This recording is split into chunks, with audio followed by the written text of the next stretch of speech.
Azərbaycan Xalq Parlamenti bəyan edir ki, ölkədə mövcud olan idarəetmə sistemi artıq xalqın maraqlarını ifadə edən legitim mexanizm olmaqdan çıxmış, hüququn aliliyinə deyil, məhdud bir qrupun maraqlarına xidmət edən qapalı və qeyri-şəffaf bir sistemə çevrilir. Bugün Azərbaycan cəmiyyətində əsas hüquq və azadlıqlar sistemli şəkildə məhdudlaşdırılır.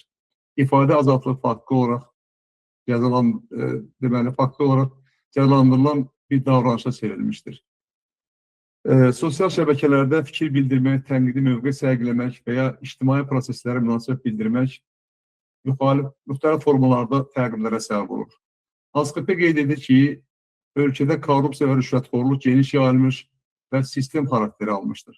Son dövrlərdə mətbuatda yayılan məlumatlar yüksək vəzifəli şəxslərin böyük maliyyə resurslarının sahib olması ilə bağlı ciddi narahatlıqlar doğurur və bu resursların ədalətli bölüşdürülmədiyini göstərir. Və ən azından, dəyərli dostlar,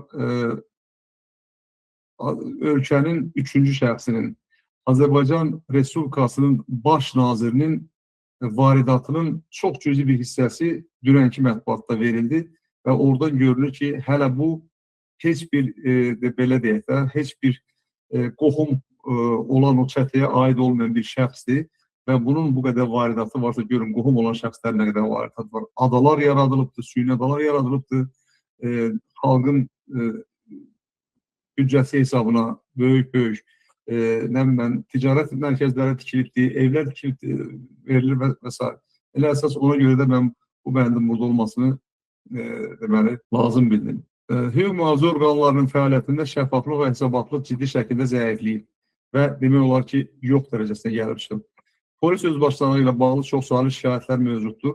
Məhkəmə və istintaq sistemi isə müstəqilliyini itirərək bir çox hallarda inzibati təsir alətinə çevrilmişdir. Demək olar ki, bir çox hallardan və bütün hallardan inzibati təsir alətinə çevrilmişdir. Xalq Parlamenti bildirir ki, ölkədə siyasi baxışlarına görə təqib olunan şəxslərin mövcudluğu ilə bağlı ciddi narahatlıqlar var. Müxalif fəalların, jurnalistlərin və ictimai aktivistlərin saxta ittihamlarla həbs edildiyi barədə geniş yayılmış məlumatlar cəmiyyətin ədalətə inamını sarsıdır. Penitensiar müəssisələrdə saxlanma şəraiti ilə bağlı vəziyyət daha narahat edicidir. İşgəncə, qeyri-insani rəftar və ölüm halları barədə yayılan məlumatlar dərhal və müstəqil araşdırılmalıdır. Sosial sahədə isə dərin ədalətsizlik hökm sürür. Ehtiyacı olan ailələrin sosial yardımdan kənarda qalması, yardımların qeyri-şəffaf şəkildə bölüşdürülməsi və uşaq müavinətlərinin tətbiq edilməməsi sosial siyasətin ciddi problemlərini göstərir. Qazilər və müharibə iştirakçıları lazımi səviyyədə sosial təminat ala bilmirlər və heç bir diqqət görmürlər.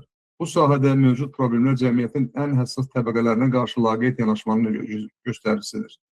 Müəllimlərin, həkimlərin və digər sosial əhəmiyyətli peşə sahiblərinin əmək haqqları aşağı səviyyədə qalır. Pensionerlər isə minimal yaşayış standartlarından təmin etməyən pensiyalarla üz-üzədir. Ölkədə iqtisadi sahədə insafçılıq geniş yayılıb, azad rəqabət mühiti yoxdur və sahibkarlığın inkişafına ciddi maneələr var. Eyni zamanda dövlət idarəçiliyində nepotizm və qohumbazlıq meyilləri ilə bağlı iddialar geniş yayılmışdır. Siyasi azadlıqlar faktiki olaraq məhdudlaşdırılıb, sərbəst toplaşma hüququna real imkan verilmir.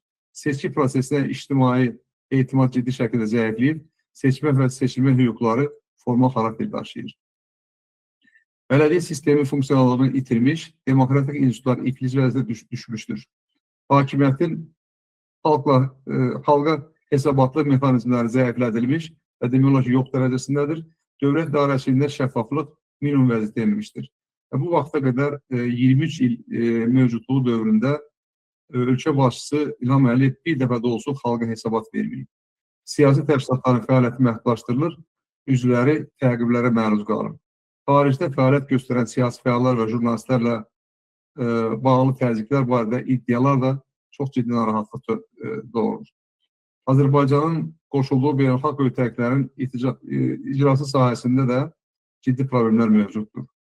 Azərbaycan Xalq Parlamenti bütün bunları nəzərə bəyan edir ki, mövcud vəziyyət qəbul edilməzdir və ölkənin gələcəyi üçün bu hakimiyyət, bu mövcud iqtidar hakimiyyətdə qalarsa, ölkənin gələcəyi üçün ciddi təhlükə vardır. Və tələb edir ki, ifadə və toplaşma azadlığının bərpası, siyasi motivli təqiblərin dayandırılması, məhkəmə sisteminin müstəqilliyin təmin olunması, korrupsiya qarşı real və şəffaf mübarizənin aparılması, sosial ədalətin təmin edilməsi, azad və ədalətli seçkilərin keçirilməsi. Bunların olmasını Azərbaycan Xalq Parlamenti tələb edir. Azərbaycan xalqı ədalət, azadlıq və ləyaqətli həyat tələb edir. Bu tələblər geri dönülməzdir.